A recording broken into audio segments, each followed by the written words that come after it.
Welcome to This Got Me Thinking, where clarity comes from conversations and the connections that spark from it. I am your host, Chris LaFay, and today I have the pleasure of chatting with Micah Latimo. You know the moment when you realize you're worth more than you thought? Micah discovered this the hard way when he got laid off during COVID, only to immediately land a contract with a Fortune 500 company that paid him double what he was making before. But here's the thing. Getting the work for him was the easy part.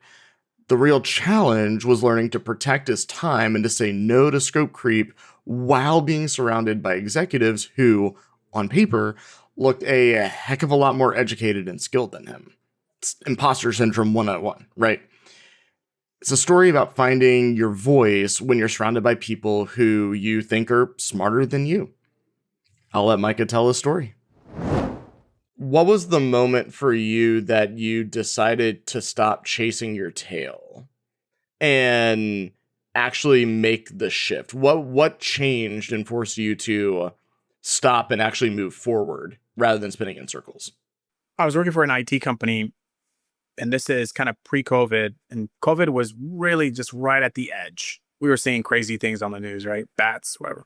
But there was crazy stuff on the news. But I was working for an IT company, and I was going through that program as well. And I was a part of this boot camp. I was learning software, building software from the ground up. And I was telling my friends about it at work. I was like, yeah, I'm learning all this cool stuff, software engineer. They're like, oh, that's cool. That's cool. So little did I know that would pay off in like pretty soon. So COVID happened, and there was just a mayhem of things happening all at once in all sorts of different directions for any type of company. And they started to drop the clients that we had at the IT company. They started to kind of want to renegotiate the contract. They wanted to stop stop the services altogether. A lot of stuff was happening. And then they just got some seed round funding. And so they were under a lot of pressure to grow from that. And Yeah. they started to kind of look into ways that they can cut costs, because that's what COVID started doing, right? It was, where can you cut costs to ride this wave until it, fizzles out. And of course, it always starts from the bottom. And so I was in that tier 1, tier 2 level of IT support, and I was on the chopping block. So, but I had communicated with many different types of clients, and they knew me as well. And so what happened was, once they let me go, the company let me go, the chief marketing officer, his name is Josh, he emailed me and said, hey, listen, like, we have this big problem with this company. And this is a Fortune 500 company, mind you, right? Like, this is a pretty big company. They're like a finance accounting firm located in like all different parts of the United States, like 4 major cities. And he was saying that, hey, like, listen, like, this company, they need some help, and it's related to software. Now, IT people will tell you this flat out. They do hardware. They do not do software at all. They don't touch it. Totally. They just do 100%. hardware. Yeah. Yep. So I was like, okay, what is it? And it was like, well, it probably would be best for you guys to talk together and just figure it out. So I was like, okay, great. So we got on, he CC'd me inside of a email chain, and we started to talk about a few things. I got to know their problem. I did some research. Google is your best friend, especially like for us in the marketing world, software world. Google is our best friend. Especially when you're dealing with like large companies that are highly accessible online to learn pretty much anything you need to know about them. Exactly. Especially different sorts of problems that you may not have ever even heard of. So I went into my deep research, and I figured out a little bit of the problems that they might be having. And I came back with them with a solution, and they bought into it. Now, mind you, when I was looking into this CC email thread, there was the C suite level partners, senior partners, and then I saw that the senior partner was included in that email chain. Then I went and I looked it up. I looked up his name. I literally did this. I looked up his name on the website. I looked up his name in terms of like Google, and come to find out, like this guy from like he was like a graduate of Yale, like all the like top Ivy League schools. Yeah. And I was like, there's no way. He was on a panel of like different whatever. I was like, hold on a second, what's going on here, right? And it was really happening. I had to really pinch myself. It was a surreal moment. It's wild. But so yeah, it's really wild. So they bought into the idea of the ideas that I sold them, and they were like, okay, great. So then I had never done this before, but then they started to ask, what would that look like for us to, like, this is since this is going to be a monthly thing that we need help with. We're dropping those other guys that we had before because they're not responsive. You seem like you're the right guy. I was like, I was really a deer in headlights moment for me, because I was like, how do you figure out your value? Like, I never charged anything before in my life for my services, and they were just like, it doesn't matter, just give us a number. Did you come up with one right on the spot there, or did you get back with them a little bit later? I kind of got back with them a little later because I had to look at my monthly expenses. I had to look at, because I had just gotten laid off, so I had to look at what's going to cover my monthly nut, right? So I said, all right, give me this, and I can do this for you guys on a per month basis. And they were like, okay, great. And plus, it was almost double what I was actually getting. I was earning as an IT level support, tier 1, tier 2. So it was kind of crazy. But that's initially kind of how I got kicked. I just launched. But at that time, I hadn't any, in terms of like a company or anything like that. There was no company. It was just me as myself charging a fee to help them. There was nothing until later on is when I actually was able to establish all those other things, LLC, all that stuff. Were you able to close that before your employment dropped off, or did you have a kind of a trough period there for a second? No, actually, it was literally about the same time. So I remained during the COVID era. I was working from home for quite a long time without any issues, and I did have work to do. I did have work. I was technically employed, and it was crazy. But yeah, in that story, I realized it's not everybody's like story. And people usually, when you get laid off, it takes you a minute.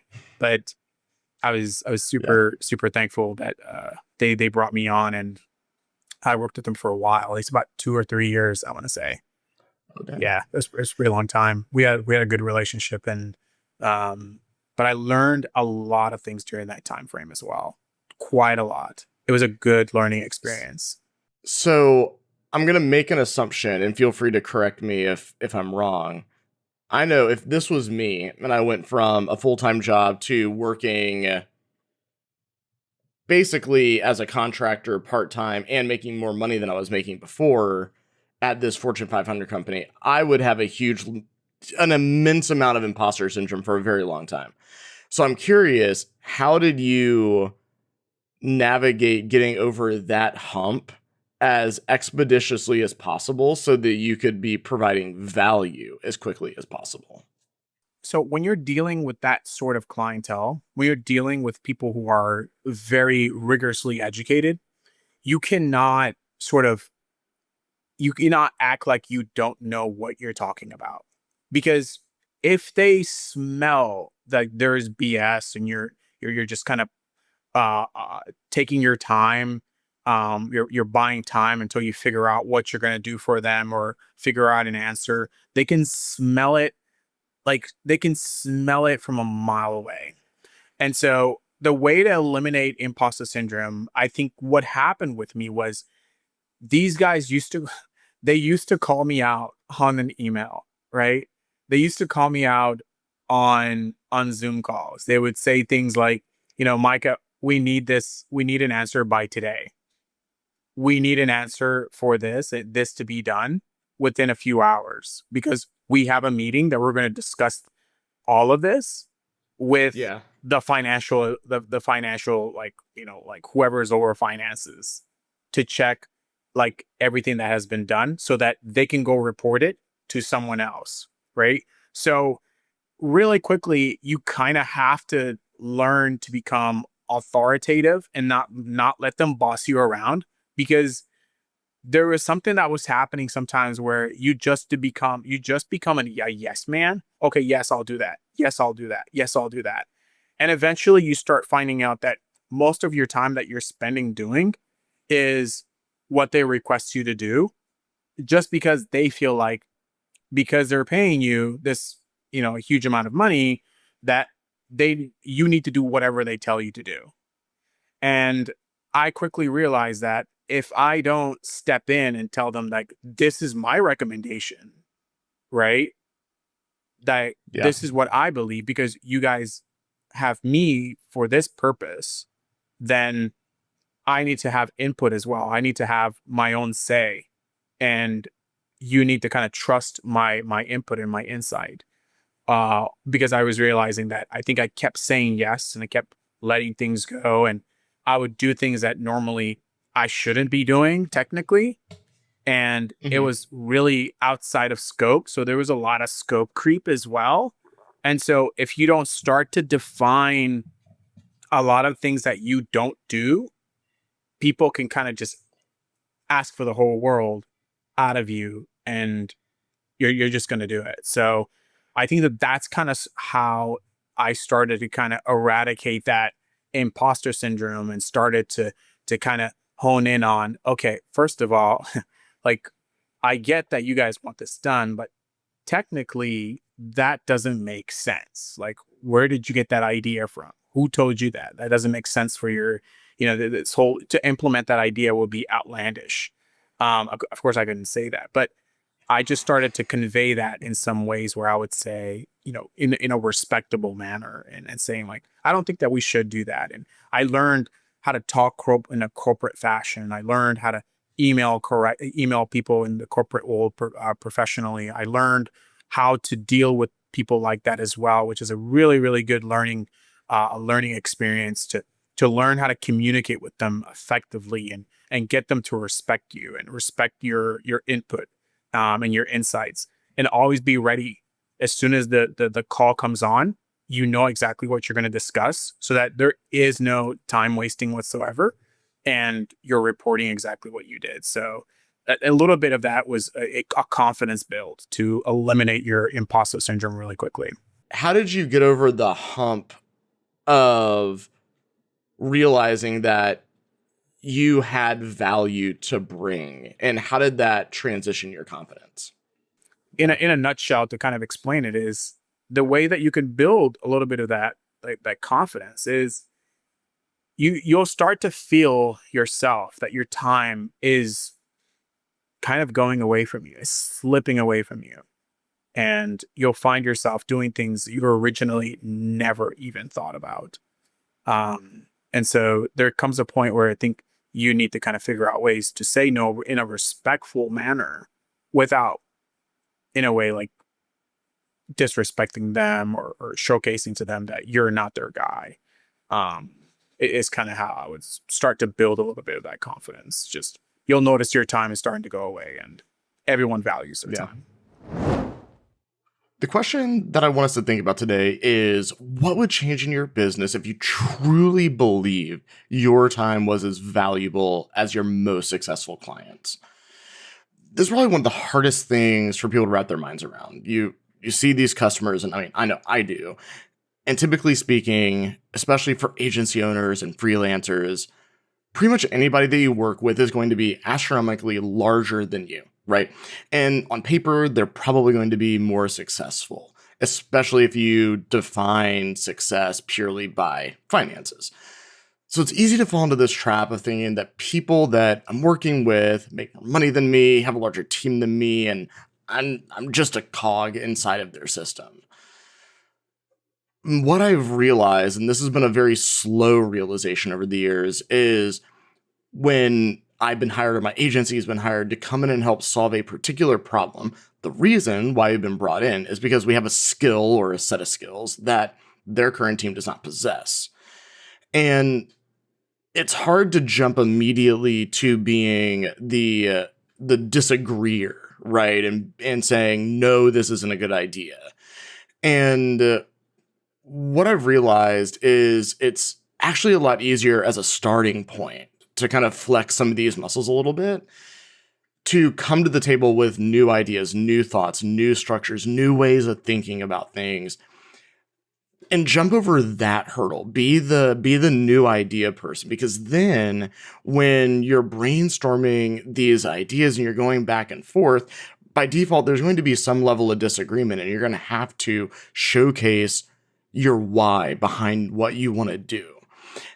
And it's a lot easier to disagree kind of in this brainstorming area of this new idea than it is about something that's highly tangible, that's actively being worked on, where you already had some structure put behind it. And so if you struggle with scope creep, especially with clients that are on some type of retainer, you're doing something consistently for them, and you feel like your expertise is leading you in a different direction, start with ideas and start with some of that data that you can bring to the table and showcase that.